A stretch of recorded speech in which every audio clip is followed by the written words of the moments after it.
반갑습니다. 오대영 라이브 오대영입니다. 이준석 후보의 토론회 발언이 큰 파문을 일으켰습니다. 이 후보는 불편할 국민이 있을 것이라는 입장을 냈지만 시민사회에서는 거센 비판이 이어지고 있습니다. 대선을 6일 남겨놓은 상황, 그리고 여론조사 공표 금지 기간에 벌어진 이 사태가 어떤 영향을 미칠지 분석하겠습니다. 공표 금지 기간 전에 조사된 여론조사 수치들이 잇따라 발표됐습니다. 지금의 민심 어떤지 이 역시 분석해 보겠습니다. 오늘의 출연자를 소개해드리고 이수진 앵커의 브리핑으로 시작하겠습니다.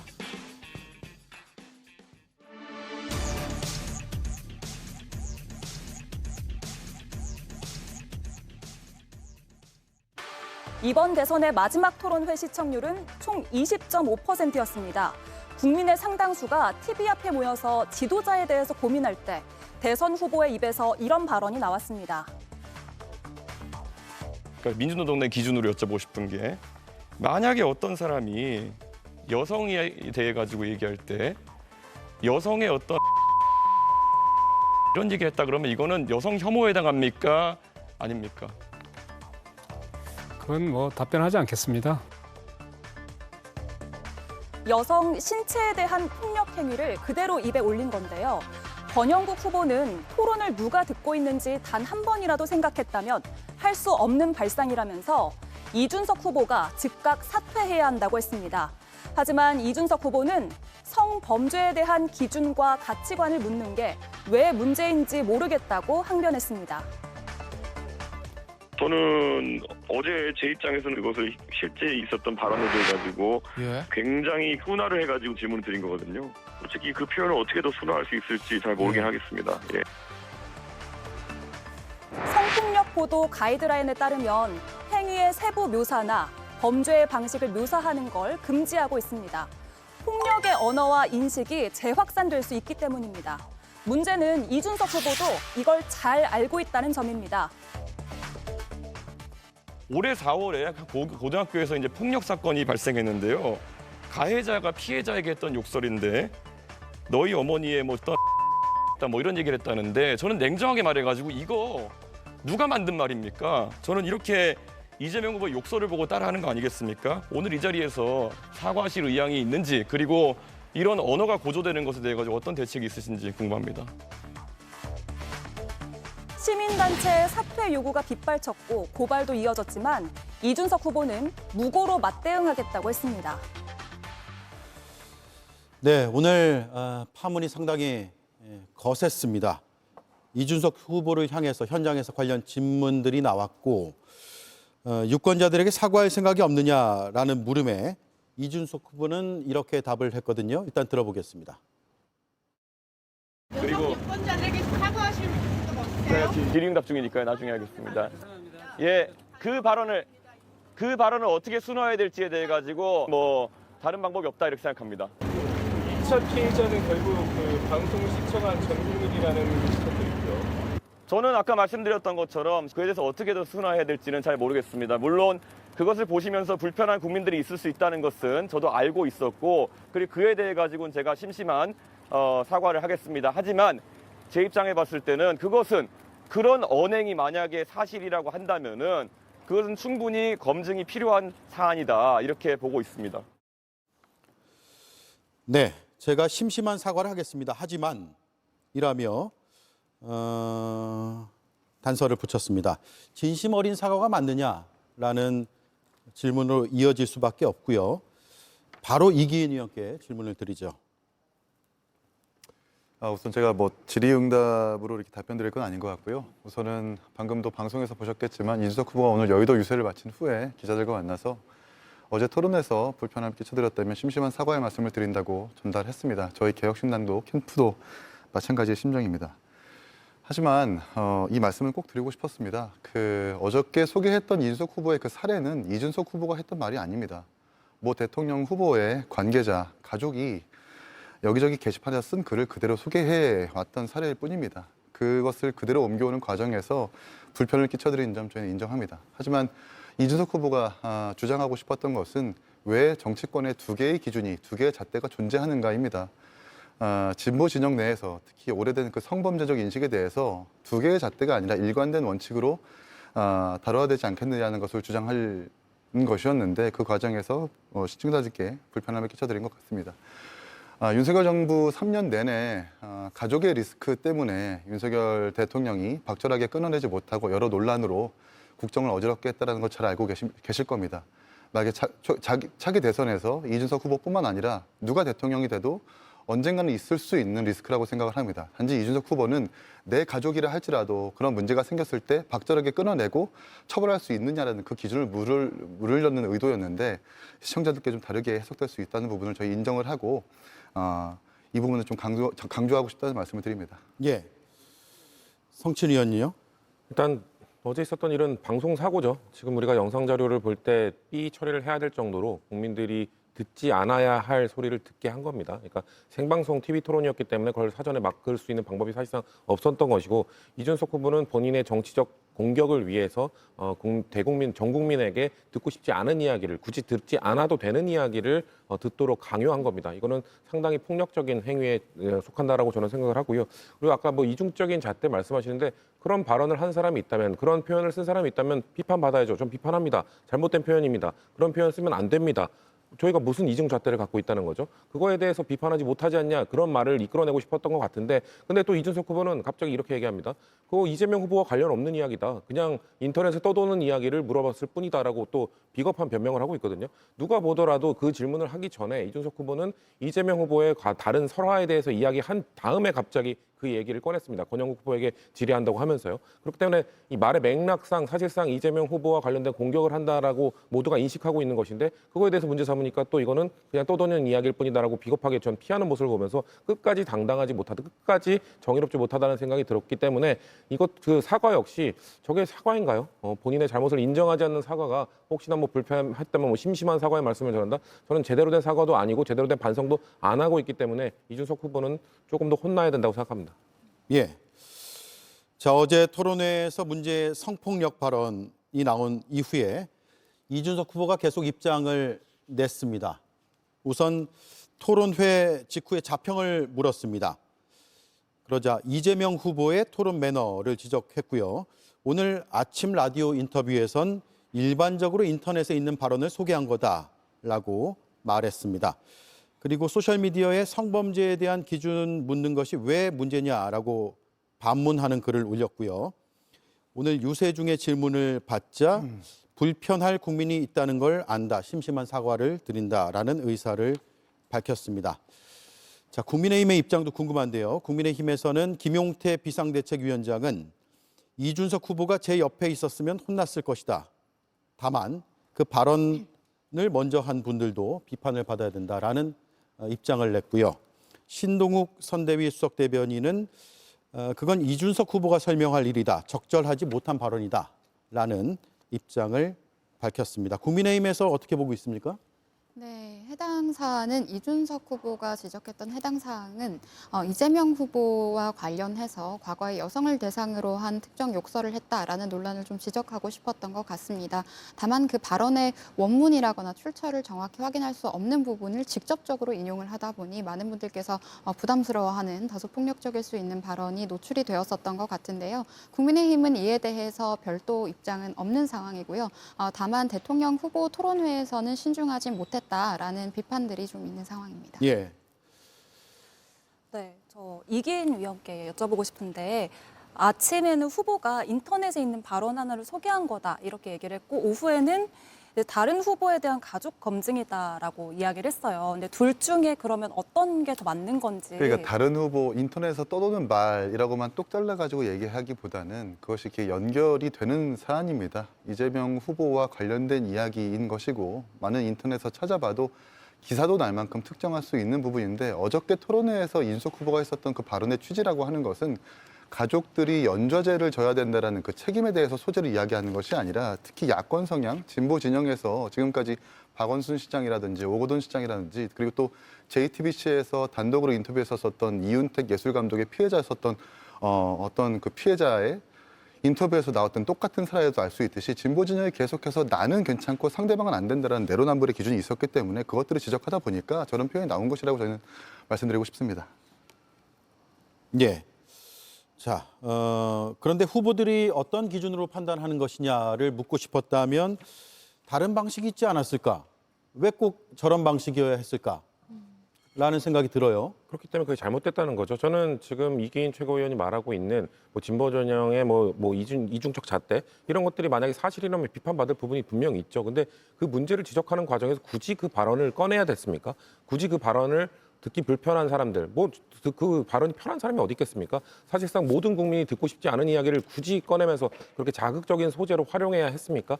그리고 실제로 그런 얘기를 듣고 피해를 입었던 사람들에게는 또다시 2차 가해가 될 수 있는 발언입니다. 그런 발언으로 인해서 과거에 상처받았던 분들이 이준석 후보의 그 공중파에서의 그런 발언을 들으면서 얼마나 또 다른 상처를 받았겠습니까?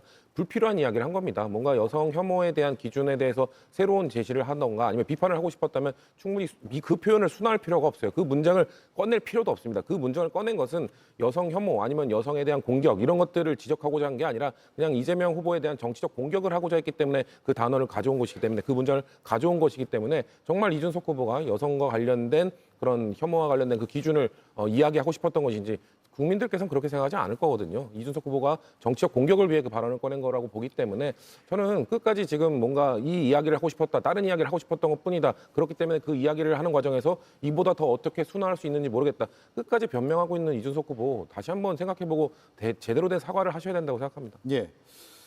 그런데 이 문제 발언이 준비된 겁니까? 아니면 갑자기 즉흥적으로 나온 겁니까? 그러니까 준비하고 즉흥적으로 한 걸 떠나서 이준석 후보가 선택을 해서 발언하고 질문했던 것이고요. 저희 개혁신당과 캠프도 그 공동의 책임을 함께 하고 있다라는 말씀을 드리고 싶고 사실 언론에서는 어제 뭐 젓가락이라든지 그런 표현들이 처음 나온 것은 아닙니다. 다시 한번 강조하건대 2018년에 JTBC에서 우리 손석희 앵커께서 이윤택 예술감독에 관련된 성추행 피해자와 인터뷰하는 과정에서 똑같은 표현이 똑같이 나왔었거든요. 그때도 이제 그 표현이 사실 그렇게 논란은 됐지만 누구에게 책임이 전가되지 않았다는 것은 누군가의 피해 원 저작자, 누군가의 책임이 있다는 것을 정확히 알고 있기 때문이겠죠. 이준석 후보는 어저께 원 저작자가 있는 발언을 그대로 소개한 것이었기 때문에 이준석 후보가 지어낸 말이 아닙니다. 이 점을 다시 한번 강조드리고 싶습니다. 이제 JTBC를 자꾸 언급을 하시는데 논점을 이탈하지 않으셨으면 좋겠습니다. 이 말씀 드리고요. 제가 준비된 발언인가 즉흥적인 발언인가의 질문은 사전에 캠프와 사전 상의가 있었다면 캠프 차원에서 왜 걸러내지 못했을까? 라는 생각을 할 수밖에 없잖아요. 그러니까 제가 뭐 일정기획단장에서 TV토론 팀도 아니고 제가 알 수 없는 사실이라서 제가 말씀드릴 수 없겠지만 공동선대위원장 아니세요? 맞습니다. 그러나 공동선대위원장이 지금 4명, 5명이고요. 정확하게 TV토론을 맡고 있는 팀이 있고 저는 일정기획을 맡고 있는 사람이라서 TV토론팀에서 전부 다 준비하는 것을 제가 알 수는 없습니다. 예. 다만 개혁신당이 공당으로서 이준석 후보가 했었던 그 질문과 발언에 대해서는 함께 책임을 진다라는 말씀으로 답변드리고 싶습니다. 예. 오늘 확인을 안 해보신 거네요, 그러면?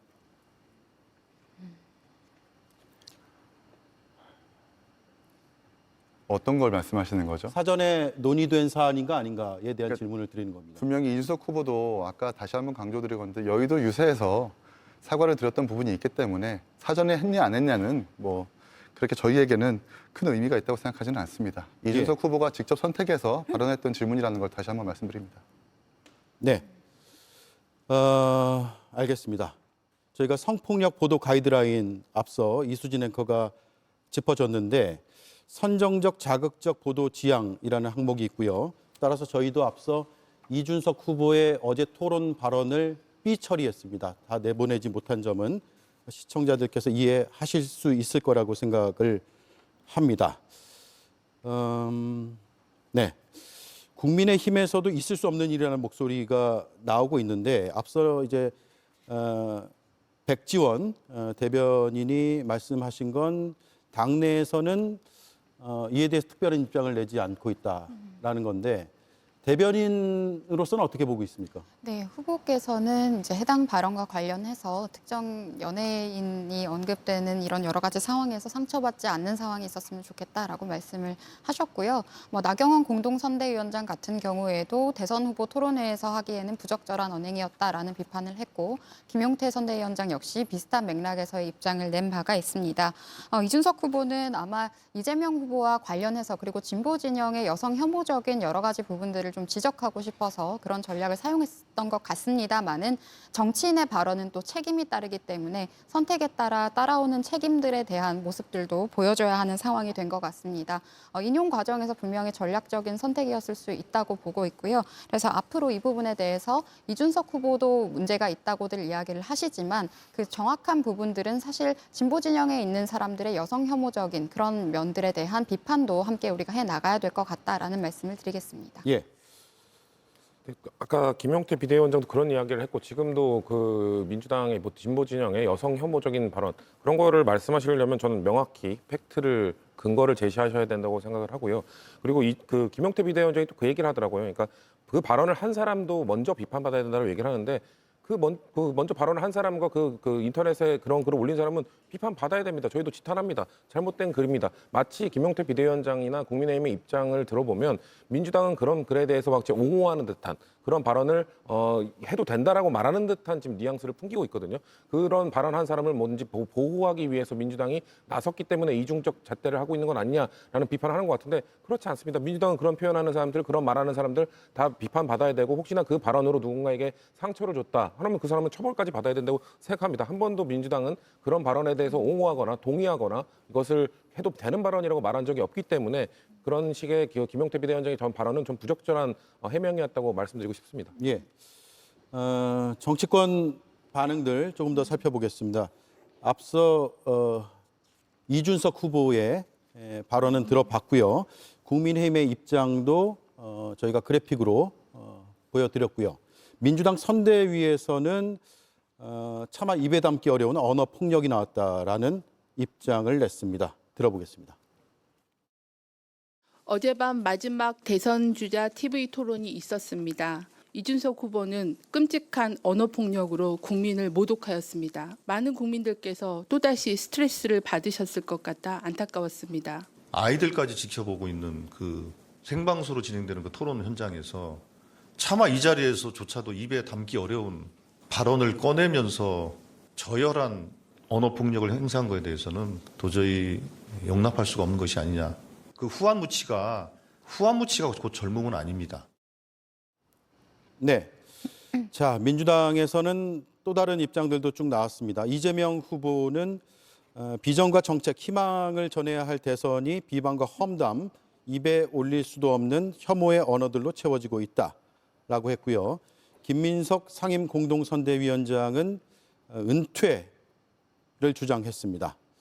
입장을 들어보죠. 이기인 의원님. 일단 다시금 저희가 강조해서 말씀드린 건데 이준석 후보가 오늘 얘기했던 것처럼 어제 토론에서 불편함을 끼쳐드려서 죄송하다는 말씀을 다시 한번 강조하는 바입니다. 그러나 한 가지 정말 명확하게 말씀드리고 싶은 것은 이준석 후보가 지어내서 한 말이 아닙니다. 이준석 후보가 없는 사실을 만들어내서 한 말이 아닙니다. 2021년에도 이재명 대통령 후보가 해당 게시판에 쓴 글 그리고 해당 아들의 어떤 논란에 대해서 직접 사과한 바 있기 때문에 누군가를 지칭하지 않고 진보 진영, 민주노동당과 민주당에 대해서 혹시나 그런 기준이 아직도 일관되게 유지되고 있느냐. 대통령이 된다면 가족들의 문제에 대해서 박절하게 처벌하고 엄한 기준을 적용할 수 있느냐에 대해서 저희는 물은 것이라고 다시 한번 말씀드리고 싶고요. 민주당과 다른 당에서 비판은 저희가 공세라고도 여겨지면서도 또 국민을 대표하시는 공당들이기 때문에 겸허히 듣겠다는 말씀도 드립니다. 예. 그 과거에 지금 이기인 최고위원께서 말씀하신 것처럼 과거에 관련 문제에 대해서 사과한 바 있다고 했고 이준석 후보도 역시나 마찬가지입니다. 그 토론 과정에서 그 관련 설화에 대해서 이재명 후보가 사과했다라고 얘기를 했습니다. 그럼에도 불구하고 왜 그 발언을 굳이 다시 꺼내서 이게 사실 그 전 국민이 보는 토론 아닙니까? 지금 아까 우리가 초입에 봤듯이 전체 시청률이 20%가 넘는 TV 토론이었고 어린 아이들도 보는 토론 현장에서 굳이 그 발언에 대해서는 충분히 다른 말로 얘기할 수 있습니다. 과거의 설화라든지 아니면 가족 간의 문제에서 발생한 설화 충분히 그 표현 직설적인 표현을 쓰지 않아도 충분히 대화가 가능하고 문제제기 가능한 부분이거든요. 그럼에도 불구하고 자기가 한 발언이 아니라는 이유로 남이 한 발언을 갖고 왔기 때문에 괜찮다라는 식의 변명은 이건 저는 그 정치인으로서의 태도가 부적절하다고 생각하거든요. 그러니까 정말 대통령 선거에 나오고 대통령을 꿈꾸는 사람이 본인의 발언은 결국 본인의 입을 통해서 나왔다면 그 발언의 근원지가 누구이든 간에 결국 그 사람의 입을 통해서 나온 겁니다. 전 국민을 향해서 그 사람의 입을 통해서 나온 발언이라면 그 발언에 대한 무게감, 책임감을 느낄 수 있는 정치인이어야 되는데 끝까지 변명하는 모습들을 보이는 것 같아서 안타깝다는 말씀 드리고 싶습니다. 네. 시민단체들을 중심으로 이게 심각한 성폭력 상황을 도구로 이용했다, 이런 비판도 나오고 있습니다. 근데 시청자 입장에서는 아무래도 가족 단위로 그 TV를 보고 있을 수도 있고 학생들이 보고 있을 수도 있고 아까 이제 말씀하셨던 것처럼 총 시청률이 20.5%란 말이죠. 근데 그런 성폭력 발언을 모두가 보고 있는 상황에서 이렇게 한다는 게, 그리고 또 정쟁의 도구로 이용을 한다는 거에 대해서 그런 지적이 나오는데 어떻게 생각하시나요? 네, 이재명 후보 관련해서는 친족 대상 욕설 논란에서 이미 여성 혐오적인 발언이 아니냐라는 여러 가지 논란들이 지난 대선 때도 있었습니다. 아마 이런 부분들을 이준석 후보가 이번에 지적을 하고 싶었던 것 같은데요. 다소 그 인용 과정에 있어서 적나라했던 면들, 그리고 지금 터부시되고 있는 부분들을 꺼내왔기 때문에 이것이 또한 정치적인 책임으로 이어질 수 있는 부담이 된 상황입니다. 하지만 이준석 후보가 정치를 지금까지 줄곧 해오셨던 것들을 볼 때, 경력들을 볼 때는 어떠한 이런 발언에 대한 책임을 전제로 하고 이런 발언들을 다소 전략적으로 활용했을 수도 있겠다라는 생각이 들고요. 결국에 핵심은 그 발언을 처음에 누군가가 했느냐에 대해서 국민들이 관심을 가지시기를 바라는 마음에 그런 발언을 한 게 아닌가 싶습니다. 네, 이 어제 발언을 이제 학생들도 보고 있고 여러 국민들이 보고 있는데 그게 전략적 선택이라고 해서 그런 발언들을 했을 때 그걸 듣는 시청자 입장에서는 그게 적절했을까요? 그래서 이게 대선 토론장에서 하기에는 부적절한 언어였다. 말씀하셨듯이 우회적인 표현이라거나 다른 방식으로도 지적을 할 수 있었을 텐데요. 그래서 이런 부분에 대해서 국민의힘 측에서는 계속 비판을 하고 있습니다. 예. 자, 이게 법적인 공방으로까지 이어질 것 같습니다. 시민단체가 정보통신망법, 아동복지법, 공직선거법 위반 혐의 등으로 이준석 후보를 고발한 상태고요. 이준석 후보는 오늘 오전에 정치적 고소 고발이다라고 규정을 했고 무고로 맞대응하겠다라는 입장을 냈습니다. 무고로 맞대응이 지금 이루어지고 있습니까? 어떻습니까? 무고로 맞대응이 접수된 것은 제가 확인을 하지 못했고요. 최근에 이제 거북선 발언이라든지 민주당에서 계속해서 고소 고발을 다른 후보들에게 난무하고 있는 것 같은데 이번도 마찬가지입니다. 물론 이준석 후보가 인정한 부분은 사과한 부분도 분명히 있지만 이걸 가지고 또 오히려 정략적으로 이용을 하면서 마치 이준석 후보가 지어낸 말인 것처럼 포장을 해서 그렇게 뭔가 고소를 한다면 당연히 무고로 맞대응해야 된다고 저희도 생각을 하고 있습니다. 예. 자, 그리고 개혁신당의 당원들 탈당이 이어지고 있다, 이런 보도가 나왔는데 사실관계를 좀 확인해 보죠. 실제로 개혁신당 게시판에는 여러 글들이 올라오고 있습니다. 이준석 후보에게 실망했다, 탈당을 요청한다, 건전한 보수로 커가길 기대했다. 1, 2차 토론 당시에도 혼란스러웠지만 젊은 혈기가 있다고 위안을 삼았다. 그런데 마지막에 귀를 의심하지 않을 수 없었다라는 글들이 올라오고 있습니다. 개혁신당에선 탈당 속출이라는 것은 사실과 다르다라는 입장을 냈죠. 그러니까 입장이 아니라 저희가 직접적으로 데이터를 확인을 해보니까 저희 개혁신당의 게시판이라고 하는 것이 당원이 아니어도 게시판 회원 등록이 가능하면 글을 쓸 수 있기 때문에 대부분 비당원의 게시글로 확인을 했습니다. 오히려 어제 하루만 해도 약간 1,000명 정도의 당원이 늘었고요. 오늘 오전만 해도 200~300명 정도의 당원이 오히려 늘었고 또 어저께 이부터 지금까지 탈당한 인원이 한 50명 정도 되는데 그것은 다른 날짜의 평균 수치와 비슷하기 때문에 탈당이 속출하고 있다는 것은 사실과 다르다는 말씀을 드립니다. 예. 자, 이재명 후보는 이 논란에 대해서 오늘 이런 입장을 밝혔거든요. 들어보겠습니다. 그냥 안타깝다 이 정도 하겠습니다. 여성가족부를 폐지하겠다라고 어떤 정치인이 약속을 했고 젠더 갈등 이게 좀 매우 심해졌어요. 그래서 성평등 가족부라는 명칭이 적정하겠다. 그런데 요즘은 남성이 차별받는 그런 경우도 예외적으로 있다. 또 세분에서 세심하게 또 배려해야 될 필요도 있는 거죠. 제가 말하기도 참 어렵습니다. 혹시 말 한마디만 삐끗하면 큰일 날 수가 있기 때문에 잘 정리해 주기 바랍니다. 예, 세 차례 TV 토론이 끝났습니다. 이제 후보들의 토론은 없습니다. 마지막 토론에서 어제 정치 분야였고요. 외교 안보 분야에 대한 정책들이 어떤 쟁점이 될 것인지도 많은 분석들을 했지만 충분히 다뤄지지 않은 상황에서 벌어진 이번 사태에 대해서 여러 비판의 목소리가 나오고 있습니다. TV 토론 무용론이라는 얘기까지 나오고 있는데 어떤 입장 생각들이신지 한 말씀 듣고 다음 이슈로 넘어가죠. 먼저 성진 의원님. 저는 작년 미국 대선 토론을 보면서 그래도 우리나라 정치 뭐 욕 많이 하고 비판 많이 받지만 미국의 대선 TV 토론이 훨씬 더 후진적이다라는 느낌을 받았었거든요. 근데 이번 대선 토론 과정을 보면서 우리가 그런 말할 처지가 못 되는구나라는 걸 깨달았습니다. 그러니까 우리나라의 대선 TV 토론이 1997년부터 시작이 됐죠. 사실 오히려 그 초반에 시청률도 높았고 관심도도 높았고 정책 TV 토론의 수준도 상당히 높았다는 평가를 받습니다. 그 이후로 점점 TV 토론이 네거티브 이런 쪽으로 너무 쏠리게 되면서 2025년에 일어났던 올해 진행됐던 이 TV 토론이 제가 봤을 땐 지금까지 있었던 한국의 대선 TV 토론 중에 가장 수준이 낮지 않았나라는 생각이 들 정도인데요. 사실 네거티브 전략, 누가 말할 때는 검증이라고 합니다. 네거티브 전략은 사실 뭐 어제 오늘의 일이 아니라 수천 년 전부터 그 고대 국가 때부터 뭔가 이 정치인들이 전략적으로 활용했던 방안이긴 합니다. 근데 그렇다고 해서 이런 TV 토론에서 사실상 주권자들에게 그렇게 많은 기회도 없습니다. 딱 3번 정도 주권자들에게 본인들의 정책과 다른 후보의 정책, 비전을 비교하면서 비교 우위를 가져갈 수 있는 그런 기회를 상대방의 어떨 때는 또 확인되지 않은 그런 네거티브 전략으로 일관하면서 뭔가 남는 거는 뭔가 자극적인 발언들만 남기게 되는 이런 부적절한 발언들, 부적절한 전략들을 보면서 이대로 TV 토론을 하는 것이 맞느냐. 저는 TV 토론은 여전히 유효하고 더 많이 해야 된다고 생각합니다만 이런 네거티브로 흐르는 거에 대해서는 결국 정치 문화가 바뀌어야 되는 것이고 정치인들이 앞장서야 되는 것이고 그리고 정당이 자정작용을 가져야 됩니다. 저는 각 당이 이번 TV 토론에 대한 반성과 국민들께 어떤 모습을 앞으로 보여드릴지에 대한 처절한 반성과 개선 의지가 있어야 이런 문화를 바꿀 수 있지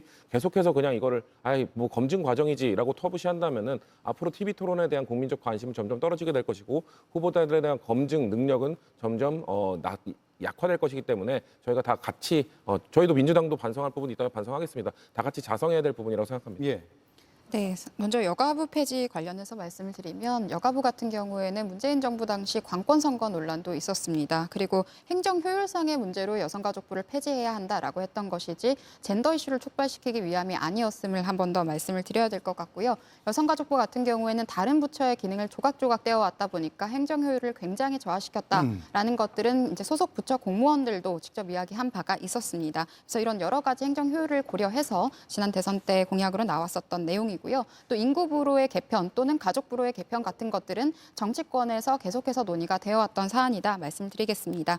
그리고 토론 관련해서 국민들께서 가장 실망하셨던 장면 중에 하나는 특히 청년들께서 많이 실망하셨던 장면은 이재명 후보가 뭐 어쩌라고요? 라고 수차례 이야기하셨던 장면이었던 것 같습니다. 전 국민이 보시는 장면에서 다른 후보의 질문에 대해서 뭐 어쩌라고요? 라고 이야기하는 태도는 국민을 기만하고 무시하는 무례한 태도였다라는 생각이 들고요. 권영국 후보 같은 경우에는 특히 이준석 후보, 가장 최연소 후보를 향해서 굉장히 가르치려는 듯한 태도, 때로는 이제 유교적인 질서를 강요하려고 하는 듯한 태도, 나이를 이야기하는 그런 태도들은 또한 청년들이 보시기에 굉장히 불편한 장면이었던 것 같습니다. 예.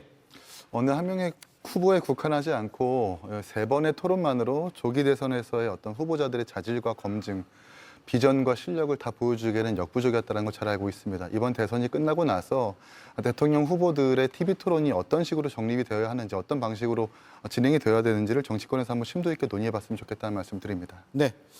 자, 마지막 여론조사 발표가 잇따랐습니다. 이수진 앵커의 브리핑으로 이어가겠습니다. 하시는 분 내일 또 찍어주셔야 되죠. 투표 안 하는 보다 사전투표를 하셔야 돼요. 아시겠죠? 저도 사전투표할 겁니다. 그러니까 걱정 마시고 사전투표해 주시죠. 이래도 대답이 반밖에 안 나와요. 투표를 안 하면, 우리가 투표를 안 해버리면 우리가 한 표라도 손해가 납니다. 사전투표일이 하루 앞으로 다가왔습니다. 이재명 후보는 신촌에서, 김문수 후보는 인천 계양에서 사전 투표를 하기로 했습니다. 막판까지 지지세를 모으고 있지만 마지막 여론조사에서도 판세가 흔들리진 않는 것 같습니다. 26일부터 어제까지 한국사회여론연구소가 1,005명에게 물었더니 이재명 49.3%, 김문수 36.6%, 이준석 9.4%, 권영국 1.9%로 나타났습니다. 이재명 후보의 지지율이 직전 조사보다 2%포인트 상승한 건데 전문가들은 막판 진보 결집이 이뤄지고 있다고 평가했습니다. 김문수, 이준석 후보의 단일화 시한도 오늘이 마지막인데요. 앞으로 남은 변수는 뭘까요? 네, 여론조사 공표 금지 기간 오늘부터 시작이 됐습니다. 어제까지 조사된 것은 발표를 할 수 있고요. 오늘부터 조사되는 여론조사 결과는 공표가 안 됩니다. 그 직전에 조사된 여론조사들이 쭉 나왔고 그중에 하나를 이수진 앵커가 설명을 드렸습니다. 그리고 한국사회여론연구소 KSOI에서는 당선 가능성도 예측해서 여론조사를 통해 발표했는데요. 한번 보겠습니다. 당선 가능성입니다. 이재명 58.2%, 김문수 35.5%, 이준석 3.4%로 집계가 됐다고 KSOI에서 오늘 발표를 했습니다. 조사 일시가 5월 26일부터 27일까지, 오늘 28일이죠. 그러니까 어제까지 조사가 됐고 오늘 발표가 됐습니다. 전국 만 18세 이상 남녀 1,005명을 대상으로 조사를 했고 95% 신뢰 수준의 플러스 마이너스 3.1%포인트의 표본 오차를 보이고 있습니다. 자, 지금 뭐 당선 가능성도 있고 또 지지율 지표도 있고 여러 가지 지표들이 있습니다. 각 당에서는 어떤 의미와 현재의 여론을 어떻게 보고 계신지를 들어보죠. 먼저 민주당이요. 일단 마지막 여론조사에서도 저희 당 그 이재명 후보가 오차 범위 밖에서 선두를 달리고 있는 것으로 나왔습니다. 하지만 이것은 하나의 지표에 불과합니다. 실제 이것이 주권자들이 투표장으로 향해야 하고요. 거기서 본인의 표를 행사해서 실제 득표가 돼야 이제 득표율로 전환되는 거 아니겠습니까? 그렇기 때문에 민주당은 이 정도로 잘 나왔다고 해서 절대로 안심하고 있지 않고 끝까지 지지층, 지지자 한 명이라도 더 투표장으로 향할 수 있도록 투표 독려 운동을 진행할 계획이고요. 아마도 이렇게 그 선거가 시작할 때부터 끝까지 시종일관 이런 민주당 이재명 후보의 선두 자리가 위협받지 않고 유지됐던 것은 사실 다른 후보들이 뭔가 이재명 후보에 대한 뭔가 다른 비전, 이길 수 있는 비전과 정책을 제시한다기보다는 뭔가 네거티브, 인신공격 이쪽으로 공격을 위주로 해왔기 때문에 이 전세를 뒤집을 수 없었다고 저희는 보고 있습니다. 그렇기 때문에 끝까지 겸손한 자세를 유지하면서 한 분이라도 더 투표장으로 향할 수 있는 그런 동력을 만들기 위해 노력하겠다는 말씀드리겠습니다. 예, 대선 후보 지지도를 보고 질문 드릴게요. 같은 KSOI고 앞서 말씀드린 건 당선 가능성 퍼센티지고 이번엔 지지도입니다. 이재명 49.3%, 김문수 36.6%, 이준석 9.4%, 권영국 1.9%로 집계가 됐습니다. 자, 국민의힘에서 보는 지금의 민심은요? 네. 사실 지난 대선 때도 여론조사 공표 금지 기간 전에 우리가 예측했던 것과 실제 득표율에 또 차이가 있었습니다. 지난 대선에서요? 네, 그렇기 때문에 이번에도 최대한 많은 투표율을 확보하는 것이 우선이다라는 전략으로 지금 사전투표도 독려를 하고 있는데요. 수치에 대해서 연연해 하지 않고 끝까지 김문수 후보가 최선을 다하고 선대위도 한마음 한뜻으로 최선을 다하겠다라는 말씀 드리겠습니다. 예. 이준석 후보는 이 조사에서는 9.4% 나왔고 또 다른 조사에서는 10% 좀 넘는 것으로도 나오고 있고 어떻게 판세를 보고 있습니까? 여론조사라는 것이 이제 후보들한테는 가끔은 당근이기도 하고 가끔은 채찍 회초리로도 여겨지는데 저 여론조사는 저희에겐 아직까지 회초리입니다. 더 열심히 하라는 의미로 받아들여지고요. 오늘 제가 자꾸 JTBC를 거론해서 정말 송구합니다. 다른 취지와 의도가 없다는 걸 다시금 말씀드리고 JTBC 오늘 메타보이스에 의뢰한 여론조사에 따르면 이준석 후보가 14%까지 오르는 기록을 하기도 했습니다. 돈도 없고 조직도 없지만 오로지 후보의 실력만으로 평가해 주시는 사람들이 있구나라는 희망을 저는 가지고 있고요. 사실 대통령 파면에 따른 조기 대선, 특히 보수 대통령 파면에 따른 조기 대선이기 때문에 보수 지지층들의 투표 의지가 없는 선거일 수도 있겠습니다만 세 번의 토론을 토론을 통해서 이준석 후보가 이재명 후보와 좀 상대하는 것들을 보면서 이준석만큼은 투표를 해줘야 되겠다. 그래도 보수의 씨앗으로 남겨야 되겠다라고 생각하는 분들이 많아지실 거라고 생각을 합니다. 여론조사 깜깜이 기간에 돌입하지만 아마도 선거의 뚜껑을 열어보면, 결과의 뚜껑을 열어보면 놀랄 만한 결과가 이루어질 것이라는 생각이 듭니다. 예. 자, 말씀하신 내용 저희가 그래픽으로 준비가 안 돼 있기 때문에 제가 말씀으로 드릴게요. JTBC가 여론조사 실시한 것, 공표기간 금지 기간 직전인 26일, 27일 전국 성인 남녀 1,005명을 대상으로 전화 면접 방식으로 조사가 됐고요. 이재명 후보가 48%, 국민의힘 김문수 후보가 35%로 나왔고요. 개혁신당의 이준석 후보가 12%, 앞서 14라고 말씀하셨는데 저희가 조사한 결과는 12%로 나왔다는 점을 제가 짚어드리고요. 조사 개요는 가상번호 활용한 무선 100% 전화 면접 방식이고요. 표본 오차는 플러스 마이너스 3.1%포인트, 95% 신뢰 수준입니다. 응답률은 14.2%, 표본은 1,005명이라는 점 다시 한번 말씀을 드리겠습니다. 제가 아까 소개했었던 14%라는 수치는 3자 가상 대결에서 이준석 변화 추이를 봤었을 때 14%를 기록한 것이 같은 여론조사에 있거든요. 예. 그 부분도 참고하셨으면 좋겠습니다. 예. 네. 마찬가지로 같은 여론조사이기 때문에 조사 개요는 방금 소개해드린 그 내용을 참고하시고 중앙선거 여론조사심의위원회 홈페이지도 참조하시면 되겠습니다. TV 토론의 영향이 이제 한 6일 남았잖아요. 6일 남은 이 기간 동안에 지지율 변동으로 이어질 수 있을까요? 없을까요?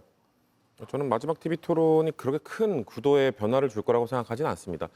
결국 지금 설화를 일으킨 건 이제 뭐 이준석 후보라고 할 수 있는데 이준석 후보의 뭐 지지층이 뭐 그렇게 크게 이탈한다거나, 왜냐면은 이번 발언에 대한 문제의식을 느끼고 이탈한다 하더라도 보수 진영 안에서 그 지지층이 김문수 후보로 갈 건가? 저는 그렇게 보지 않거든요. 뭔가 그런 문제의식을 느낀 후보, 그 지지층이라면 김문수 후보도 뭐 비슷한 과거의 설화들이 있기 때문에 굳이 이동하지 않을 거라고 판단을 하고, 그렇기 때문에 아마도 어제 있었던 TV 토론의 영향이라 함은 아마 각자의 지지층이 좀 더 투표장으로 향할 것인가 아니면 투표를 포기할 것인가 정도의 수준의 결정에 영향을 줄 것이기 때문에 제가 봤을 때는 전체 구도에는 그렇게 큰 변화가 없을 거라고 보고 있습니다. 예, 국민의힘에서는요? 네, 마지막 토론에서 보여줬던 김문수 후보의 안정적인 태도가 신뢰감을 줄 수 있었으리라고 생각이 듭니다. 다만 3차 토론에서는 토론에서 다뤘던 주요 정책적인 내용보다도 방금 말씀하신 이준석 후보 발언 관련 내용으로 다소 이목이 집중되는 점이 아쉽게 생각합니다. 그래서 앞으로 토론에 대한 영향력이라기보다는 남은 기간 동안 누가 더 적임자인지 스스로의 정체성을 알리는 것이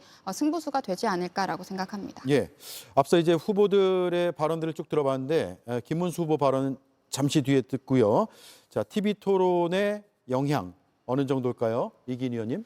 일단 3차 토론에서의 여러 논란도 지적을 받았지만 그래도 2차 그리고 1차 토론에서 분명히 이준석 후보가 이재명 후보를 상대로 정책적으로 상당히 몰아붙이는 토론이 분명히 있었습니다. 간병비 보장성 강화와 관련해서도 이재명 후보는 준비했다고 하지만 사실 재원 조달과 예산 축에 대해서 정책적으로 구체적으로 답변을 못했기 때문에 이런 부분들도 유권자들에게 큰 영향을 미칠 거라고 생각을 하고요. 토론도 반영이 되고 남은 일주일 동안 어떤 캠페인을 어떤 진정성을 가지고 벌이느냐에 따라서 투표 결과는 분명히 크게 달라질 것이라고 저희는 믿습니다. 예, 김문수 후보는 사전투표 독려하는 입장을 냈습니다. 한번 들어보겠습니다. 투표 안 하는 것보다 사전투표를 하셔야 돼요. 아시겠죠? 저도 사전투표할 겁니다. 사전투표 우리가 감시를 철저히 하고 있으니까 걱정 마시고, 만약에 사전투표에 부정이 있다고 생각하면 바로 신고를 하세요. 적발하면 완전히 판을 뒤집을 수 있습니다. 우리가 투표를 안 해버리면 우리가 한 표라도 손해가 납니다. 예, 그리고 후보들의 오늘 일정 한번 정리해 볼까요? 이재명 후보는 어린이대공원에서 왕십리역으로 이동해서 선거 유세를 펼칩니다. 자, 현장 영상이 들어오고 있나요? 네, 이 시각 유세 현장의 모습입니다. 여러분 큰 박수 부탁드립니다. 잠깐 볼까요? 이재명.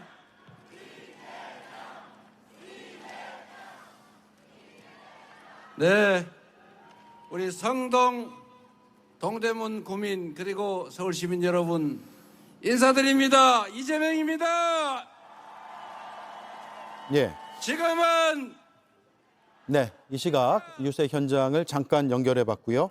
다음 김문수 후보는 오늘 일정이 많네요. 창원, 김해, 부산, 양산, PK 지역을 주로 오전에 유세를 펼쳤고 경산, 영천, 대구로 TK 일정까지 쭉 소화를 하고 있습니다. 지금 현장의 유세가 아직은 지금 있습니까? 아, 예. 김문수 후보는 아직 유세의 모습은 드러내지 않고 있고요. 국민의힘에서 임종덕 의원이네요. 현장 유세를 지금 하고 있는 모습 잠깐 보겠습니다. 대통령 김문수. 두 번째는 일국의 대통령이 되기 위해서는 도덕성과 능력이 검증되어야 합니다. 네. 자, 다음은 이준석 후보의 일정입니다. 여의도 공원, 그리고 강남역, 강남 이스퀘어, 그리고 강남 테헤란로와 코엑스. 주로 오늘은 강남에서 일정이 있는데 아직 현장 영상의 준비는 지금 준비는 안 돼 있는데 잠시 뒤에 들어오면 또 현장 연결을 하도록 하겠습니다. 자, 앞서 이기인 의원이 잠깐 짚어주셨으니까 제가 그 JTBC 여론조사 다시 한번 수치를 말씀을 드릴게요. 앞서 10이냐 14냐 이게 좀 시청자들이 헷갈리실 수도 있을 것 같아서 첫 번째 이번 대통령 선거에서 다음 중 누구에게 투표하시겠습니다. 1대 이재명 48, 김문수 35, 이준석 12 이렇게 답을 했습니다. 그리고 또 한 장이 있는데요. 네. 만약 다음 새 인물이 대통령 선거에서 대결하면 누구에게 투표하시겠습니까? 라고 해서 새 인물이 대통령 선거에서 대결하면이라는 전제로 했을 경우에는 이재명 48, 김문수 34, 이준석 14%가 나왔다는 점, 문항이 다르다라는 것이죠. 그래서 수치가 약간 달랐다는 점 제가 추가로 설명을 드려야 될 것 같아서 말씀을 드리고요. 자, 시간이 많이 남지는 않았는데 각 후보들 오늘 일정 어떤 점에 중점을 두고 있는지 한번 분석을 하고 소개도 해주시고요. 그리고 끝내겠습니다. 먼저 이기인 의원님. 네, 저희 내일 사전투표가 시작되는데 이준석 후보는 본인의 지역구인 동탄 구동 행정복지센터에서 사전투표를 한다고 하고요. 오늘 오전에는 여의도에서, 오후에는 강남역에서, 그리고 저녁 때는 삼성역에서 유세를 할 예정입니다. 아무래도 개혁신당이 신생정당이지만 수도권에서 고루 표심을 받고 있는 만큼 수도권 강세 정당으로서 그 표심을 단단히 하겠다. 그러면서 수도권 중심으로 지방에서 더 나은 표심을 받겠다라는 그 의지가 담긴 일정이라고 할 수 있겠습니다. 네.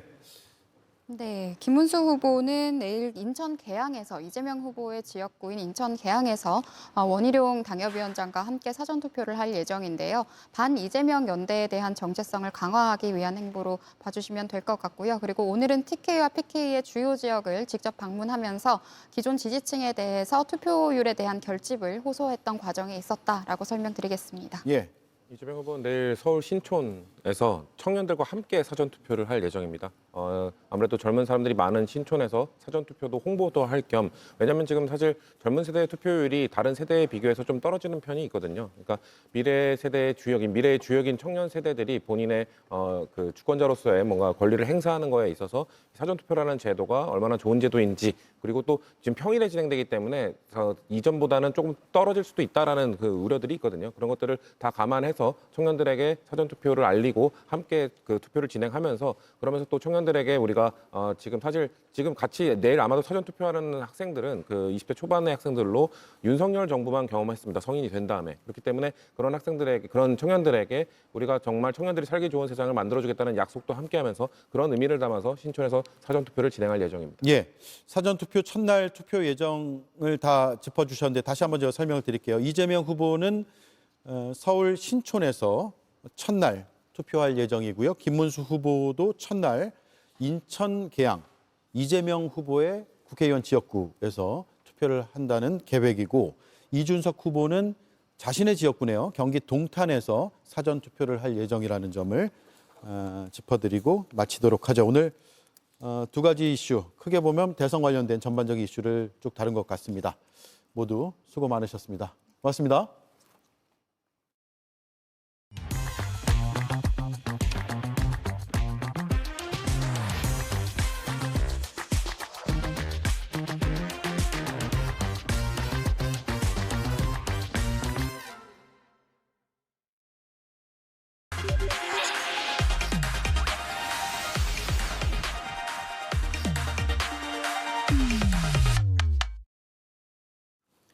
네, 오대영 라이브의 간판 코너 단도직입을 시작하겠습니다.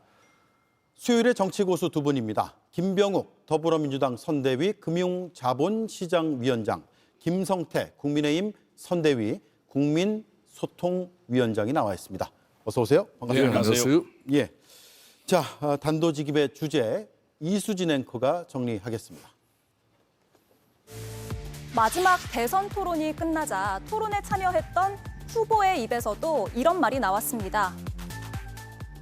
오늘 토론을 마치고 나니까 매우 씁쓸한 느낌이 남습니다. 왜냐하면 대선 토론 정도라면 주로 어떤 정책을 가지고 대한민국을 어떻게 이끌어 나갈 것인지 이런 정책과 비전을 이야기하는 자리에서 상대방을 공격하고 네거티브 공세로 일관했습니다. 그 토론장에 서 있는 내내 매우 불편했습니다. 서민들의 삶이 어떻게 바뀌어야 하는지 정치가 길을 보여줘야 하는데 네거티브 공격만 반복됐다는 겁니다. 특히 이준석 후보가 권영국 후보에게 여성의 신체에 대한 폭력적인 묘사를 담은 질문을 던지면서 시청자들의 분노도 폭발했는데요. 권 후보도 이렇게 말했습니다. 매우 의도가 불순했죠. 다른 후보의 입을 통해서 다른 특정 후보를 공격하도록 만들었어요. 도대체 정치를 어떻게 배웠는지 잘 이해가 안 됐습니다. 국민들이 보는 데서 낯뜨거운 이야기를 하고 있는 정도의 자질이라면 오히려 본인이 사퇴해야 되는 거 아닌가라는 생각이 들 정도였습니다. 3만 7천 명이 동참해서 시민단체를 통해 고발이 이뤄지기도 했습니다. 큰 사회적 참사입니다. 이게 말로 전 국민이 정신적 상해를 입었습니다. 아동들은 정서적 학대를 당했고요.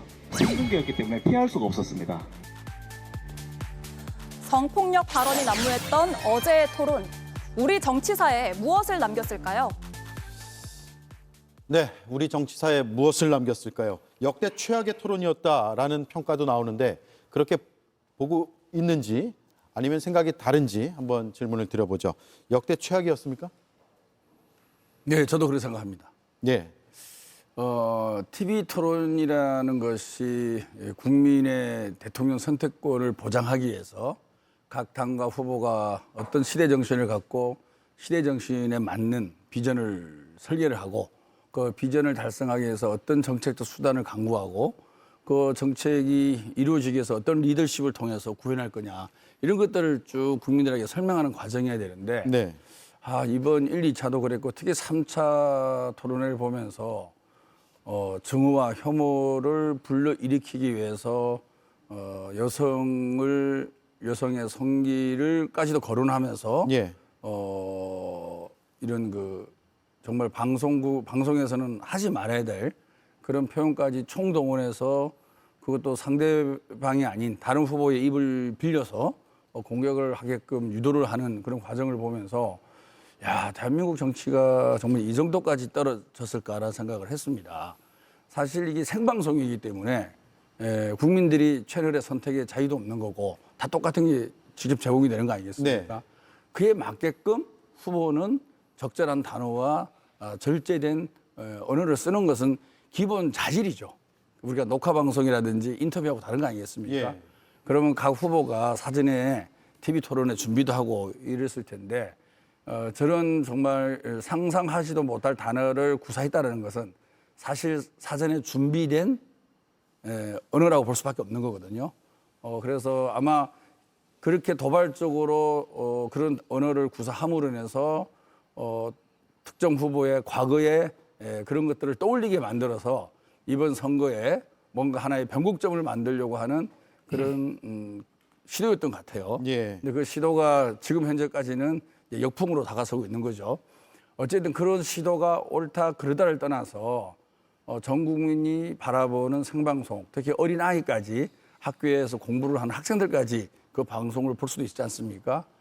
그런데 여성의 성기, 젓가락 이런 단어들을 더 이상 짚지는 마시고 이렇게 공개적으로 거론을 하고 그것을 정치적 공격의 수단으로 버젓이 쓰고 있고 그것이 공당의 대통령 후보라는 그런 모습에 대해서 분노하지 않을 수 없고 예. 과연 저런 TV 토론이라 그러면 앞으로 TV 토론의 무용론까지도 나올 수가 있을 수밖에 없고요.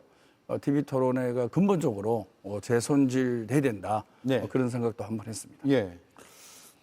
뭐 김병욱 의원께서는 뭐 상당히 뭐 조목조목 많은 내용을 짚었지만은 어제 이준석기획신당 후보가 뭐 그 여성 신체 부위를 뭐 특정하면서 언급한 부분은 그거는 분명히 잘못됐다고 보고 있습니다. 그렇지만은 이제 본인이 이제 해명을 한 부분에 대해서는 불편할 국민이 있을 수 있다는 것을 알고 있었고 그에 대해서는 뭐 이제 심심한 사과를 또 드린다고 했거든요.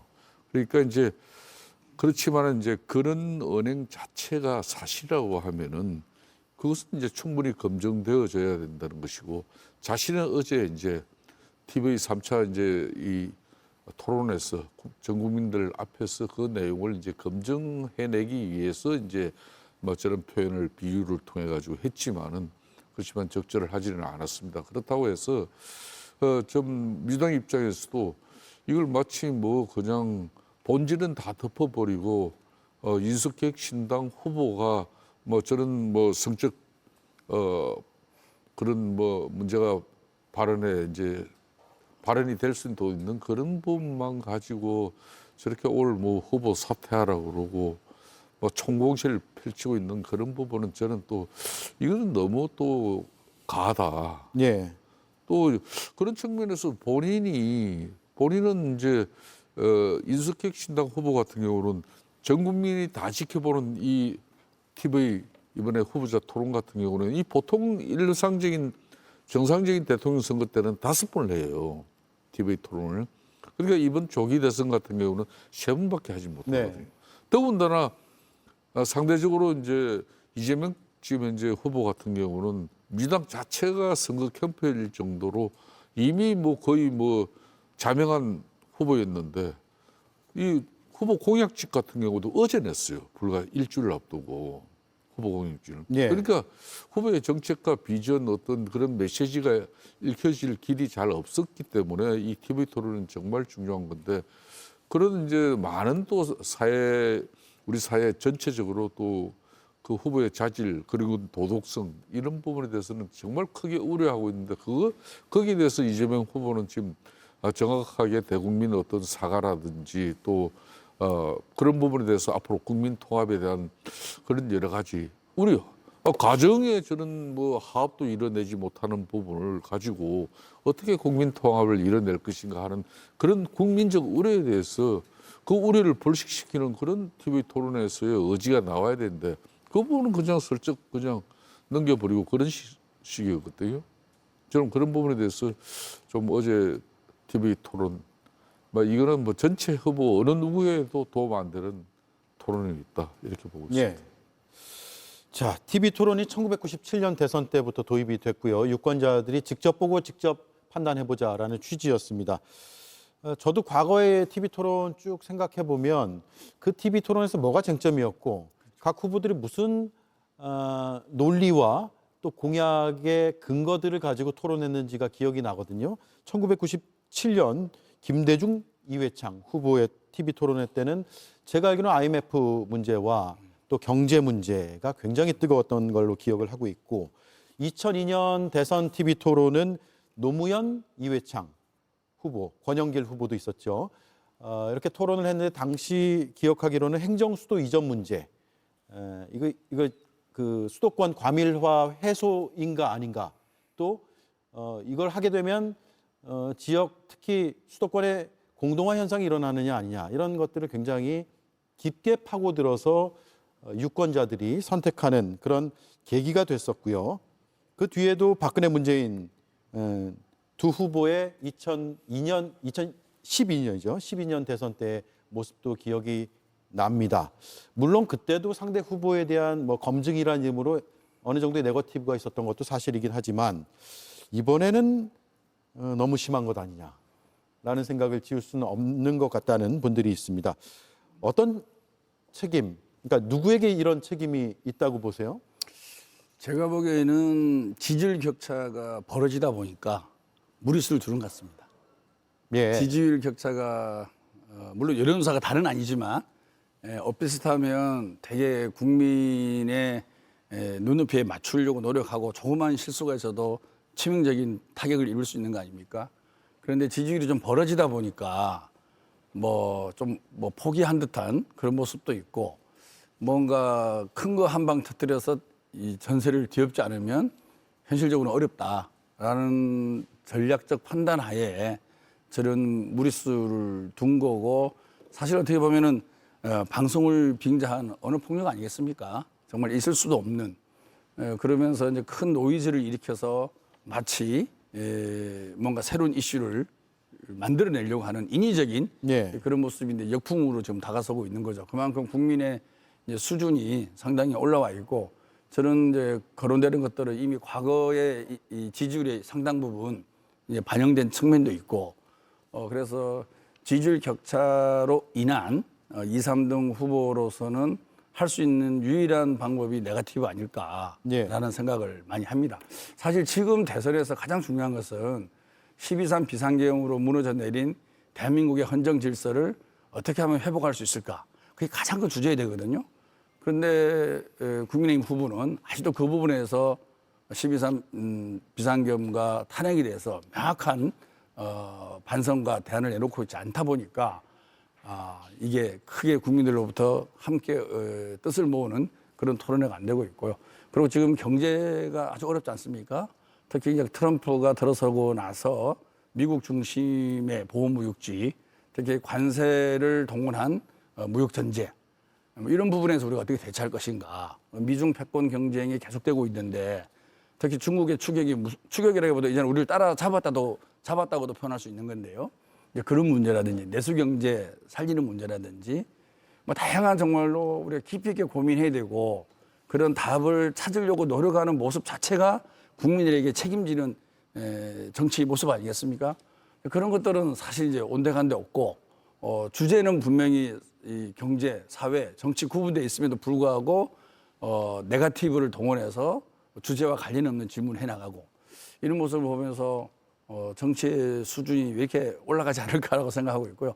사회자가 저는 좀 그런 부분에 대해서 사회자요? 토론 사회자가 룰을 위반했을 때는 또는 누가 보더라도 이거는 거론해서는 안 될 단어들을 쓰거나 이럴 때는 즉시 제지할 수 있는 그런 또 사회자도 필요하지 않을까 그런 생각도 해봤습니다. 아무리 이제 과거에 있었던 사생활의 영역이었다고 하지만은 그렇지만 그게 입에 담지 못할 치명적인 그런 막말을 갖다가 지금 현재 이 조기 대선판에 특히 유력한 지금 후보로 돼 있어요.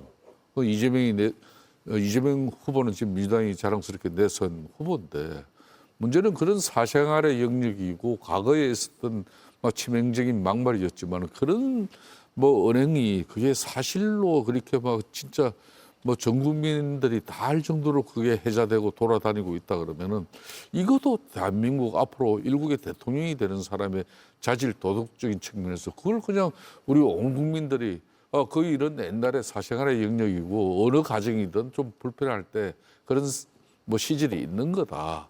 그렇게 치부하고 넘길 수도 있겠지만 이건 치명적이에요. 그런 치명적인 음성 녹음이 된 그런 정말 내용들이 그냥 이렇게 시중에 돌아다니고 그걸 이제 이준석 계획신당 후보 입장에서는 이런 가정생활 과거에 이렇게 참 정말 누가 봐도 상식적으로 이해되지 않는 그런 부분이 있는데 이런 분이 어떻게 앞으로 그렇지 않아도 지금 현재 윤석열 전 대통령이 3년 이 국정 동안에 정말 담지 못할 지금 양극단의 이런 팬덤 정치에 의한 그런 진영 대결은 정말 이제 대한민국이 위태로울 정도까지 됐는데 그럼 무엇보다도 이번 조기 대선을 치르러 하면 제일 중요한 게 국민 통합이에요. 이 국민 통합을 이끌어갈 그런 대통령의 리더십이라는 것은 국민들이 다 납득하고 인정할 수 있는 리더십이 되는데 지금 이 이재명 후보의 치명적인 이 도덕성, 이 자질의 문제는 이걸 우리 국민들은 다 알지만은 이게 공개적인 방송에서 했다는 부분에 그 부적절에 대한 것은 이준석 계획신당 후보가 비판을 받겠지만은 그렇지만 그 본질에 대해서는 이재명 후보가 끊임없이 이제 지금 민주당도 그러거든요. 지금 김문수 후보를 공격할 때마다 보수 진영을 공격할 때마다 12.3 비상계엄 그 오판 잘못한 부분에 대해서 왜 아직도 윤석열 전 대통령은 대국민 사과 한번 하지 않느냐. 그런 아파트 후보가 지금 김문수 후보다. 아직까지 윤석열 대통령과 절연하지 못하면서 또 부정선거 음모론자들 그분들과 선긋기도 하지 못하고 있고 그런 가운데 지금 현재 또 윤석열 측근 세력들이 지금 후보 주변에 다 뭐 포진하고 있다. 이렇게 늘 공격하고 있잖아요. 예. 그렇지만은 김문수 후보 입장에서는 지금 현재 윤석열 전 대통령은 분명히 이제 탈당을 해서 국민의힘 당직을 가진 사람도 아니에요. 그건 내 책임 아니다. 이렇게 말을 못 하잖아요. 마찬가지로 이재명 후보 입장에서도 인석계획신당의 어제 후보의 인석 후보의 그 뭐 선정적인 표현 그 자체에 가지고 문제가 있다면은 예. 자신도 되돌아보는 그런 계기가 되어줘야죠. 국민들 앞에 진솔한 그 부분에 대해서 앞으로 국민 통합적인 그런 리더십을 발휘해야 될 대통령으로서는 내가 그때 그 시절 정말 잘못한 그런 처신에 오고 발언이 있다. 잘못하고 잘못됐고 후회한다. 이런 정도는 날려줘야죠. 네. 그런데 이런 내용은 다 피해가 버리잖아요. 아니 어제 방송에서 그 부분은 분명히 살짝 사과를 했죠. 했고 사과를 했고 한 번 더 한다 그랬잖아요. 언제 합니까? 어제 했잖아요. 아. 네, 이미 사과를 했고 또 사과드립니다라고 말씀을 드렸고요. 그리고 이제 이준석 그 후보의 저 정말 막말 발언은 이제 아들과 관련된 얘기 같은데 추측을 해보면 사실 그게 그 아들의 계정이라는 것도 수사 과정에서 드러난 것도 없습니다. 아직은요. 그리고 그 표현을 보면 사실 이거보다는 그렇게 심한 표현도 아니에요. 제가 일일이 말씀드리기는 뭐한데 그래서 그게 뭐 후보 당사자의 것도 아니고 후보 당사자 거는 이제 원래는 그게 본인이 얘기한 게 아니고 그 형이 그런 얘기를 한 것을 전달한 거잖아요. 그럼에도 불구하고 사과를 한 거고요. 그다음에 그 아들로 추정되는 부분은 본인 것이 아니고 아들 거고 아직도 그 계정이 아들이라는 증거는 없습니다. 다만 추측을 할 뿐이죠. 예. 그렇기 때문에 이것을 계속 이렇게 이준석 후보나 국힘에서는 이거를 이제 회자시키고 싶어 하겠죠. 근데 이미 이제 국민들이나 언론에서는 다 익히 알고 있는 사실이고요. 사실 국민들의 심판의 기준은 그거겠죠. 뭐 자질을 보는 사람도 있고 도덕성을 보는 사람도 있고 능력을 보는 사람이 있고 당을 보는 사람이 있고 다양한 관점에서 선택 기준이지 않습니까? 그 결과가 지금 여론조사로 나오고 있는 거 아니겠어요? 그래서 특정 부분을 강조해서 후보를 평가할 수 있는 자유도 있다고 봅니다. 하지만 다양한 국민들이 다양한 측면에서 후보를 평가해서 나온 여론조사이기 때문에 그것도 존중을 받아야 되고 특히 무엇보다 중요한 것은 이제는 일을 잘하는 사람이 필요한 거 아니겠습니까? 대한민국에서 이 민주주의를 회복을 하고 경제를 다시 일으킬 수 있는 그리고 구체적으로 성과를 내고 그 성과가 국민들에게 혜택이 갈 수 있는 이런 전체 과정에서 누가 일을 잘할 수 있는 사람이냐. 저는 그게 이번 선거에서 가장 큰 판단의 기준이고 그 기저에는 12.3 비상계엄과 같은 민주주의를 무너뜨린 세력은 결국 일을 잘할 수도 없는 거죠. 민주주의가 무너지면 다 무너지는 거 아니겠습니까? 자, 민주주의 기반이 왜? 역시 후원회장으로서 이재명 당대표 시절 후원회장이신 김병욱 의원은 상당히 실세중에도 실세인데 왜 그렇습니까? 저분 뭐 발언 저렇게 이제 발언하시면 이제는 일 잘하는 대통령이 필요하다.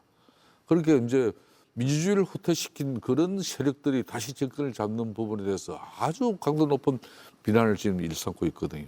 그렇지만은 가정도 제대로 이 수신 수가 참 이 가정도 제대로 다스리지 못한 그런 도덕성이나 자질을 가지고 그러면 국민들은 어떻게 대할 것인지 그런 우려가 있는데 이렇게 되는 거니까 저는 서로 잘못한 부분은 잘못한 대로 이렇게 넘어가 줘야 되는 것이고 어제 이제 토론에서도 그런 거예요. 그러면 이제 지금 현재 입법 권력 입법 권력의 중심에 섰던 그 이재명 지금 후보 입장에서는 국회의 절대적인 입법 권력이에요. 여기에 지금 행정부의 수반으로 대통령까지 되어버리면은 이미 상권 중에서도 2개를 지금 손에 쥐어요. 여기다 이제 사법부마저도 그냥 사법부의 독립성이 우려될 정도로 심대한 지금 현재 봐요. 이재명 후보가 대통령이 되면 재판 정지법 해가지고 그동안 법원에서 5개의 범죄 사실과 재판받는 거 이거 전부 임기 중에는 중지돼 버리죠. 또 대법관 정언해가지고 뭐 설사 그렇게 올라오더라도 마음에 안 드는 내용이 있으면 대법원에서 또 다 파기환송 시켜버릴 수도 있죠. 예? 그리고 이제 뭐 비법률가도 앞으로 대법관 정원해가지고 임명해버리면은 완전히 이게 사법체계가 다 무너지는데 그러면 상권 분립의 의미가 없어지는 거예요. 대한민국은 이제 총통제가 되는 겁니다. 그 총통 국가의 그냥 중심의 총통이 이재명 지금 민주당 후보가 되는 거예요. 이거야말로 지금 현재 김병욱 의원님이 말씀하시는 민주주의의 가장 큰 위협이 바로 이 대목인 거죠. 예.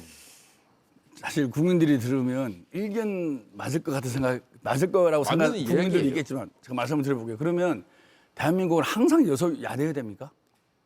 그러니까 대통령과 국회가 다수당이 국회의 다수당과 대통령이 어느 당 출신이냐가 같아야 되냐 이거죠. 그게 지금 반대하는 거잖아요. 대통령과 다수당이 같을 수도 있고 다를 수도 있어요. 근데 우리가 여소야대가 많았죠. 근데 여소야대가 될 때마다 또 많은 비판이 있었어요. 이게 성과가 안 나고 효율이 안 나니까. 네. 이거를 그러지 말고 그래서 임기를 같이 하자는 또 이제 논의가 헌법개정 논의가 있는 거 아니겠습니까? 임기를 같이 하자는 것은 여소야대가 아닌 대통령과 다수당을 같게 하자는 뜻하고도 비슷합니다. 그냥 동시 투표를 하니까 특정 당이 일 잘하면 대통령도 차지하고 다수당이 될 가능성이 높은 거 아니겠어요? 저는 국민의힘의 그 주장에 대해서 정말 좀 어이가 없어요. 그러면 국민의힘의 논리로 하면 대한민국은 영원한 여소야대가 되고 대통령과 다수당이 당이 달라야 되는 거죠. 예. 그거를 지지한다는 거 아니겠습니까? 아닙니다. 제가 이 제가 이야기. 그러니까요. 그러니까 저는 기본적으로 그 판단은 국민이 하는 거예요. 여소야대가 좋은지. 다시 말해서 대통령이 잘 못하면 야당이 힘을 줄여주는 거죠. 작년 총선처럼. 예. 그래서 과반 이상의 의석을 더불어민주당이 준 거 아니겠습니까? 윤석열 대통령이 하도 못하니까. 근데 대통령이 일 잘해요. 그러면 대통령이 일을 잘하게끔 더 도와주라고 할 수 있는 거지 않습니까? 그러면은 또 국회에 다수당을 만들 수 있고 국회 다수당인데 지금 국회 다수당인데 다수당의 대표 후보인 이재명 후보가 출마했어요. 그럼 더불어민주당의 다수당하고 이재명 대통령 후보가 대통령이 돼서 서로가 호흡을 맞춰서 일을 잘해라라고 생각하면 그게 또 국민의 뜻인 겁니다. 그래서 네. 그거는 여소야대가 옳은지 대통령과 다수당이 같은 당이 되는 건지 그 판단은 국민들의 몫이고 그 기준은 대통령이나 국회가 일을 잘하냐 예. 못하냐 견제를 해야 되느냐 협조를 해야 되느냐 예. 그런 예. 국민의 판단인 것이 대통령의 당과 국회가 다수당이 같다고 해서 이것이 뭐 독재가 된다 이렇게 표현하는 것은 저는 맞지 않다고 생각합니다. 표현 중에 예. 잠깐만 반박을 좀 해보죠. 예. 그러면 이제 작년 4월 총선의 결과는 윤석열 대통령이 2년 전 동안 국민들과 이렇게 잘 소통하지 못하고 정치를 실종시키면서 그러니까 제대로 된 국정 운영을 펼치지 못했어요. 그 책임으로 그 집권당인 국민의힘은 작년 총선에서 완전히 패해버렸죠. 자, 좋아요. 그러면은 지난 3년 동안 그러면 이 이재명 대표 중심의 지금 민주당이 그러니까 작년 4월 총선 이후에 국민들이 윤석열 정권을 갖다 견제하라고 절대 입법 권력을 이재명 대표 손아귀에 쥐어줬지 않습니까? 그러면 그 입법 권력이라는 것은 절제된 권력으로서 때로는 비판하고 정부를 견제하는 그런 상황으로 가야 이게 대의민주주의가 정상적으로 작동하는 건데 대략 어떻게 했습니까? 입법 폭주를 통해서 입법 독단 행위 서슴지 않았죠. 그리고 그 무한정 탄핵 남발 행위했죠. 예산 삭감으로 제대로 된 정부 운영조차도 어렵게 만든 그 책임. 그런 이재명 대표가 오롯이 질 수밖에 없는 거예요. 예. 그런 사람이기 때문에 여기다가 대통령 5년짜리 이 제왕적 대통령 다시 그분 손에 들어가 버리면은 지금 그렇지 않아도 알겠습니다. 민주당 같은 경우는 잠깐만요. 예. 다음 총선까지 3년 동안 국회의원 임기가 남았어요. 자, 그러니까 그 3년 동안은 예. 대한민국이 정말 무소불위의 독재 시대가 열린다는 겁니다. 자, 제가 정리할게요. 상권 분립 말씀하셨고요. 또 반박도 하셨고요. 행정부, 입법부, 사법부가 있는데 행정부는 6일 뒤에 결론이 나겠죠. 국민의 투표로서 그러니까 유권자가 선택하는 것이고 입법부는 지난해 총선에서 이미 판가름이 나서 지금 22대 국회가 운영이 되고 있고 사법부는 국민이 직접 선출하지 않고 있고 이런 상황입니다.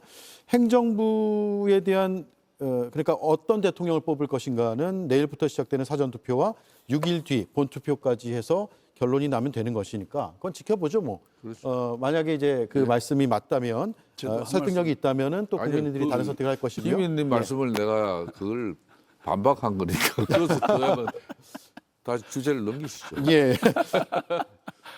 30초만 드릴까요? 예, 저는 그러니까요. 예. 30초 드리고 드릴게요. 또. 네. 예. 의회 다수당이 됐다는 것은 국민들이 대통령을 견제해서 다수당의 뜻대로 법을 만들라는 얘기지 않습니까? 국회에서 여야가 합의하고 하면 좋죠. 근데 안 될 때는 다수결의 원칙도 존중하는 것이 민주주의죠. 그런데 법을 만들 때마다 다 거부권 행사한 거 아니겠어요? 그게 원인이지요. 그 다음에 탄핵이 오는 겁니다. 그래서 자꾸 앞뒤를 국민의힘에서는 섞어서 얘기를 해요. 알겠습니다. 30초 지났고요. 입법부를 존중하지 않았기 때문에. 윤석열 전 대통령의 타협하지 않는 통치 권력 문제였죠. 그죠? 심각하죠. 자, 이 과도한 입법 권력으로서 입법 남발 그리고 남용을 한 입법 권력의 이 행포에 대해서도 국민들이 심각하게 우려를 본 겁니다. 그러니까 어제 정책 토론이 되려 그러면은 앞으로 이재명 후보가 대통령이 되더라도 재판 정지법이나 이런 거를 거부권 행사하지 않겠다. 나 수용하겠다. 이래야 되는데 그런 부분에 대해서 어제 아무런 답변 없이 그 부분은 자신은 그러면 사법 리스크 지금 현재 법사위까지 의결 다 해놓고 대법원 정원법 이런 거 그대로 이제 공포할 거 아닙니까? 이런 게 민주주의 후퇴예요.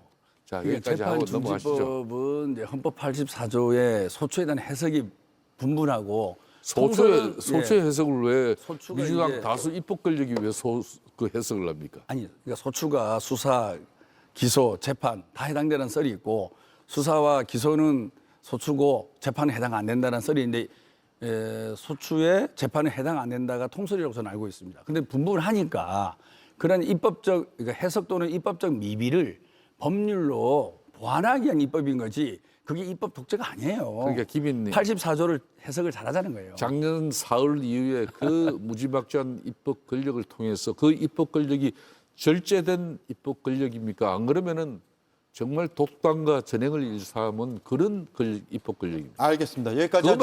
30초씩 드렸는데 훨씬 많이 쓰셨기 때문에 네. 시청자들 잘 판단하고 계시리라고 생각하고 또 내일부터 사전투표니까요. 사전투표는 다들 하십니까? 어떻게 됩니까? 사전투표 네. 계획 있으세요? 본투표로 가십니까? 저는 본투표를 하려고. 본투표요. 저는 사전투표입니다. 예. 사전투표율이 좀 높을까요? 어떻습니까?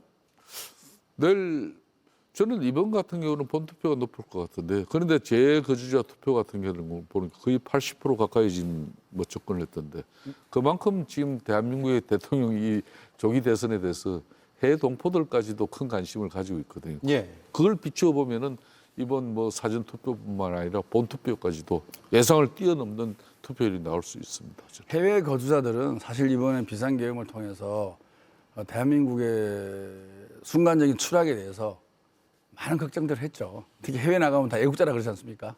그렇게 대한민국 K-밸류가 가치가 높은데 갑자기 대통령 하나 잘못 만나갖고 정말 21세기 백주 대낮에 대명천지에 비상계엄을 일으킨 거 아니겠습니까? 예. 그러니까 완전히 이게 대한민국을 자랑스러운 조국으로 생각했던 해외 거주민 입장에서는 대한민국의 민주주의가 회복되어야만 그분들의 명예와 그분들의 자긍심도 더 높아지는 거예요. 해외 나가면. 그렇기 때문에 저는 해외 거주민들의 투표율이 엄청나게 높을 수밖에 없고 해외에 있는 분들은 대한민국의 민주화와 경제 성장을 강구하게 원하고 있는 거죠. 그래서 그걸 하겠다고 이재명 후보가 나섭니다. 예. 사전투표율이 높고 낮음에 따라서 유불리가 있나요? 정당마다? 뭐 전통적으로 민주당 입장에서는 사전 투표율이 높아지면은 민주당 후보가 유리하다고 지금까지 주장했고 또 그걸 나름 뭐 일정 부분 사전 투표 용지가 이제 본 투표 날 그러니까 이제 투표 마감 시간이 지나고 나면 이제 개표가 되잖아요. 예.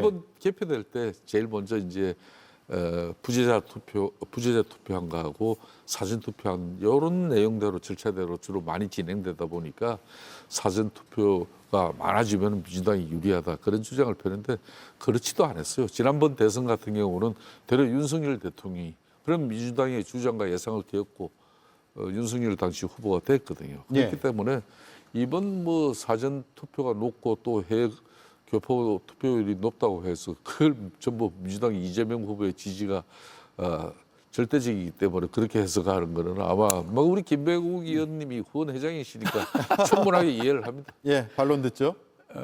사전투표 높으면 민주당이 유리한 건 맞습니다. 항상 보면 우리가 사전투표에 저 같은 경우도 작년에 졌지만 사전투표는 많이 앞섰거든요. 근데 그게 왜 그러냐 그러니까 확실히 우리 민주당을 지지하는 사람들은 조금 젊은 층이 많이 있습니다. 네. 그래서 대선 당일날 다른 또 일을 하고 싶어하는 욕망들이 있습니다. 그래서 빨리 투표를 하고 그 날짜는 뭐 다른 일을 할지 안 할지는 모르겠는데 숙제를 미리 끝내는 거죠. 그리고 또 하나는 이제 강렬한 욕망이 있을 때 투표를 빨리 하고 빨리 하는 거죠. 이번에도 비상계엄을 심판을 해야 되고 민주주의를 올바로 세워야 되고 뭔가 새로운 대한민국의 출발을 바라는 그런 뜻 있는 국민들이 많이 있으리라고 봅니다. 그래서 그런 분들이 주로 사전투표에 나서게 되고 그분들이 주로 또 민주당 성향의 지지자들이 많기 때문에 예. 전통적으로는 사전투표가 우리 민주당이 유리한 건 사실입니다. 예. 김 후보님, 그렇게 사전투표에 유리한 지금 전국을 맞이하는 민주당 입장에서 어제 마지막 3차 TV 토론 마치고 난 이후에야 이 공약집을 낸 이유가 뭡니까? 예. 나 그게 이유가 아무리 지난 종이 됐을 국민의힘 때도 언제 낸 줄 아세요? 아니 국민의힘은 그 뒤에 냈어요. 몇 시간 더 늦게 나왔죠. 26일이고요. 거의 비슷해요. 민주당은 오늘 나왔고요. 예. 국민의힘은 26일, 네. 개혁신당은 온라인에 게시하고 공약집은 내지 제가 좀 않았고요. 말씀을 드릴게요. 이제 가장 큰 거는 시간이 이제 없어서 30초 드리겠습니다. 뜻하지 않은 이제 조기 대선이 이루어진 거 아니겠습니까? 그게 제일 컸고요. 두 번째는 저희가 이제 다수당이고 여론조사가 많이 앞서가 있습니다. 저희가 발표하는 정책이 거의 확실하게 집행이 될 거라는 시장에 시그널을 주게 됩니다. 그러다 보면 이게 잘못 여러 가지 반향을 일으킬 수 있어요. 신중할 수밖에 없다는 말씀드리고요. 또 하나는 재정의 문제입니다. 우리가 아무리 좋은 공약을 내세워도 시기별로 단계별로 차근차근 할 수밖에 없는 게 현재의 재정 상태입니다. 이렇게 세수가 알겠습니다. 줄어들고 있는 시기에 예. 저희가 재정에 맞게끔 공약을 만들다 보니까 그렇게 됐다. 알겠습니다. 문제 제기하셨고 반론 들었으니까. 포퓰리즘 공약이 되지 않겠냐는 그 공약에 대한 대비였죠. 네, 알겠습니다. 자, 여기까지 하죠. 사전투표 끝나고 다음 주에는 이제 투표 끝나고 뵙겠네요. 그죠? 예. 결론을 본 뒤에 또 다양한 이야기를 하겠습니다. 고맙습니다. 예.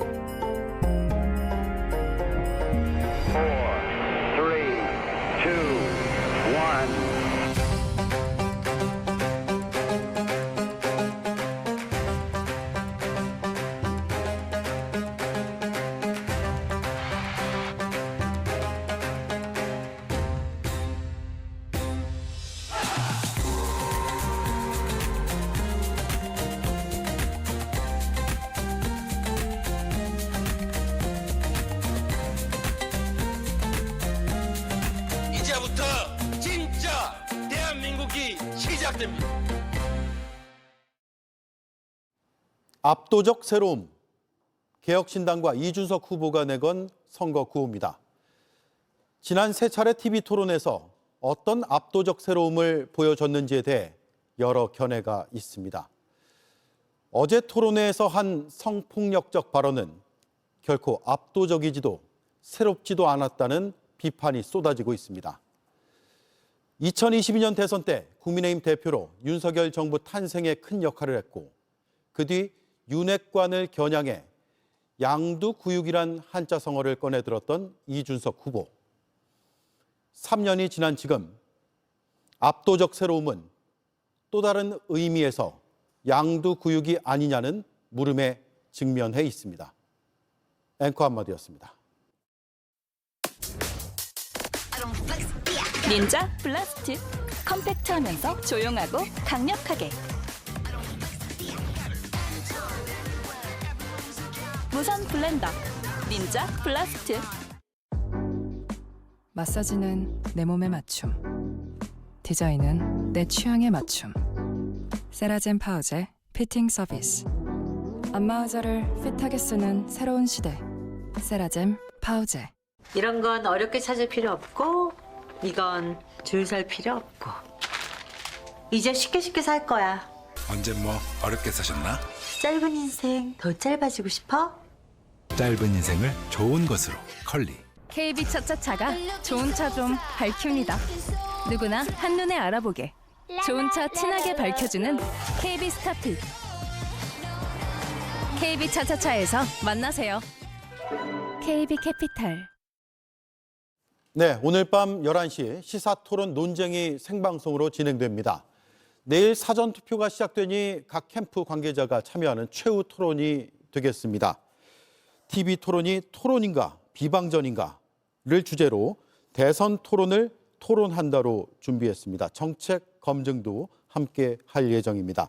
민주당의 박성준 의원, 국민의힘 최영두 의원, 개혁신당 김성열 공보특보, 민주노동당 장혜영 전 의원이 토론자로 나옵니다. 많은 시청을 부탁드리겠습니다. 밤 11시에 다시 뵙겠습니다. 고맙습니다.